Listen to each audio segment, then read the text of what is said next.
Three more suspects in the Feeding Our Future fraud. Congresswoman Ilhan Omar received 3 campaign donations. I reserve the right to my time. Most of the money came from owners of Safari Restaurant. Bismillaahi Raxmaani Raxiim. kulanti wacan oo wanaagsan daawadayaal meel kastoo aad adduunka ka joogtaan halkan waa baraha Facebooka iyo waliba YouTube-ka aan ku leenahay ee Burhan Channel waxaan idin rajaynayaa in maalinku uu inii wacnaado sidoo kaleba halkan waxaan ku soo gudbinaa waxyaabaha aan isleeyahay kama marmaan shacabka Soomaaliyeed ee ku nool daafaha caalamka barnaamijkeena waxa uu khuseeyaa sida aad barnaamijyadeena horeba ku soo daawateen dhibaato soo wajahday Soomaalida ku nool dalka Mareykanka gaar ahaan Minneapolis intiina badan waad la wada socotaan in Soomaali badan loo soo qabqabtay lacaga ay dhunsadeen kuwaasi oo loogu talagalay in lagu quudiyo caruurta masaakiinta ah ee aan awoodin qarashaadka sidoo kalena dadka aan iska bixin karin waxyaabaha raashinka iyo wixii la mid ah in lagu quudiyo barnaamijka intiisa badan oo aan ku falanqeyn doono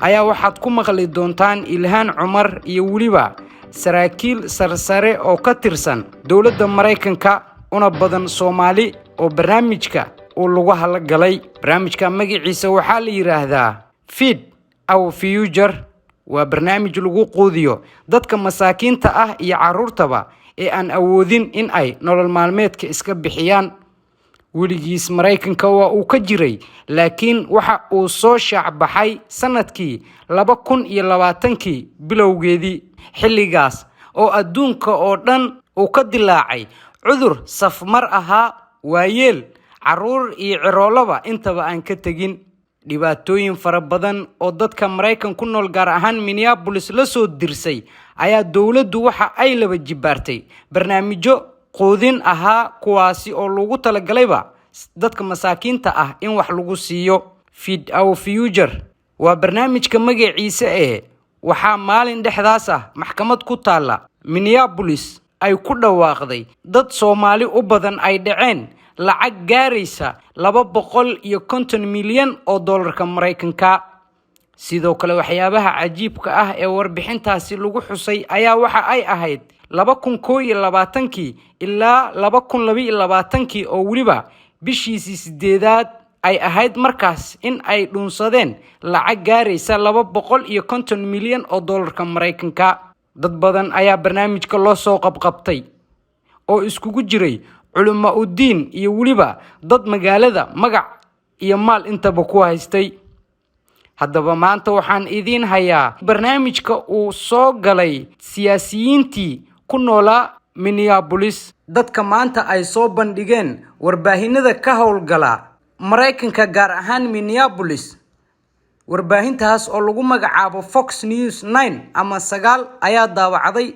sidaan Kate Allison Ilhan Omar Abdifataax Johan Hockman iyo waliba qaar kale fara badan in ay lug soo gashay lacagihii la dhunsaday Ilhan Omar sida aad u wada taqaaniinba waxa ay ku jirtaa Congress-ka Mareykanka iyadoona ka soo gashay gobolka Minnesota Ilhan Omar waxa ay ku jirtaa dadka aad iyo aadka saacadihii ugu dambeeyay warbaahinta caalamka looga hadalhayo sida barnaamijkii ka horeeyay aad ku soo daawateenba waxaan idinkugu sheegay markaan loo soo jeestay Soomaalida waxaana keenay in Soomaalidii ay gaareen heer aad u fara badan waxa ka mid ahaa ilaa Congress-kii maanta in ay Soomaali ku jirto shabaq ayaa loo tuuray waan sida aan markii hore idinkugu soo sheegayba laakiin haddeertaan 80% hadda ama 90 iska dheewa ay rumowday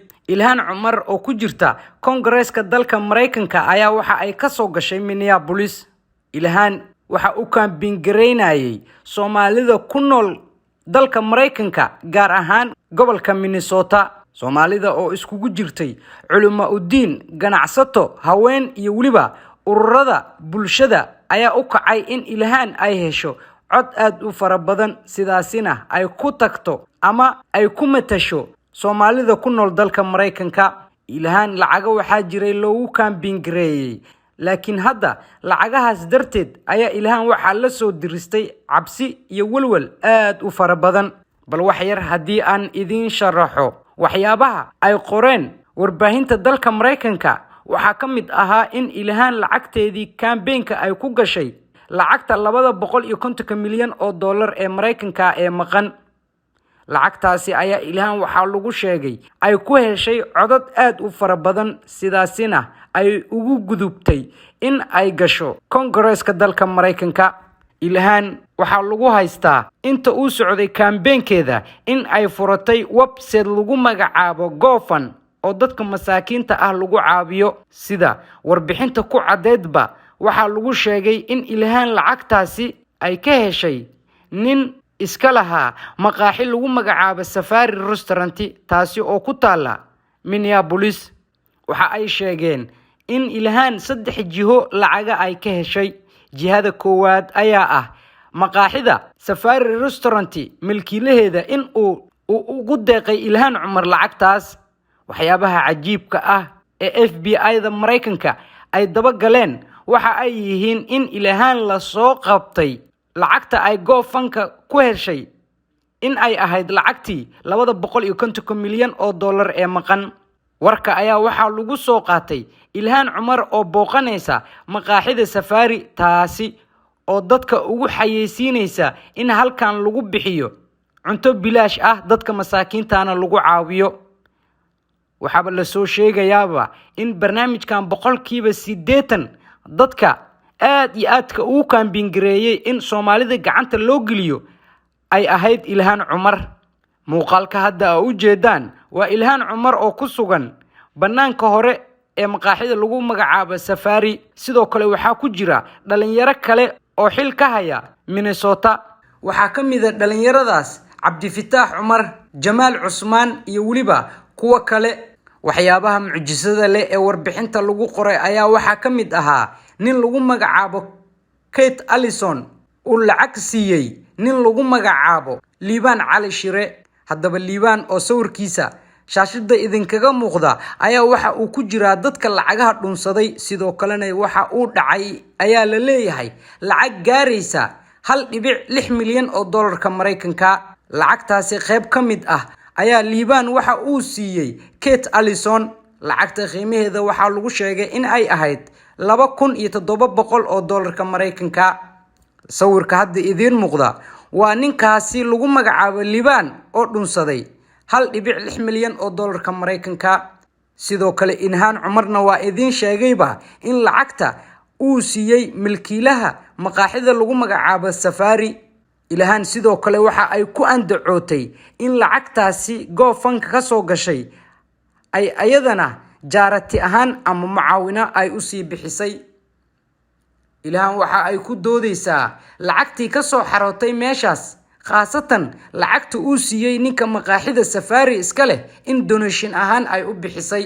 ilaa iyo hadda waxa lagu daba jiraa cadeynta saxda ah ee Ilhaan Cumar kiiskeeda. sidoo kale haddii aan idin xasuusiyo barnaamijkii kan ka horeeyay waxaan idinkugu sheegay in Soomaalida markaani kabaha lala gashtay, la rabana dadkooda magaca leh iyo waliba culimo u diinka in xabsiyada la geeyo, sidaasina Soomaalida looga aamin baxo. Fataax waxa uu ka mid yahay dadka isagana loo haysto in ay lacagaha dhunsadeen. sidoo kale intooda badan Soomaalida hadda xilalka hoose ka haysa Minneapolis ayaa waxa ay la shaqeynayeen la leeyahay markii Ilhaan ay ku guuleysanaysay kursiga aqalka sare. sidoo kalena waxa wararku ay sheegayaan saacadaha nagu soo aadan lagu dhawaaqi doono dad hor leh oo xabsiyada loo taxaabi doono. dadkaasi waxa ay ugu badnaan doonaan Soomaalida degan dalka Mareykanka. sidoo kale waxa ay iskugu jiraan siyaasiyiin, culimo u diin iyo waliba dadka rayidka ah. sida aad la wada socotaanba waxa maalin ka hor xabsi ku yaala Chicago laga sii daayay wiil wariye ah oo lagu magacaabo Deeq Darajo. sida aan xogta ku helaynaba Deeq waxa uu rabay markii wararkan uu soo baxay in uu gooyo, laakiin uma aysan suurtagelin oo FBI-da Mareykanka dhaqdhaqaaqiisa la socotay ayaa xabsiga u taxaabay. hadda banaanka ayuu joogaa, waxaana lagu yiri ilaa cadeyn rasmi ah laga keenayo kama bixi kartid gudaha dalka Mareykanka. sida la ii xaqiijiyay deeq darajo waxa uu ku jiray dadkii xareystay barnaamijkan lagu magacaabo Feed Our Future. laakiin barnaamijka markii aad xareysatid oo dawladda aad u bandhigatid in aad barnaamijkan gashid waxa ka horeeya dad lagu magacaabo agent oo ah dadka u dhaxeeya dawladda iyo shakhsiga lacagaha loo geen doono. deeq waxa la leeyahay liiska waxa ku jiray magaciisa iyo sharciyadiisa laakiin lacagta ma aysan soo gaarin oo dhex waxa ka qaatay raggii agentiga ahaa.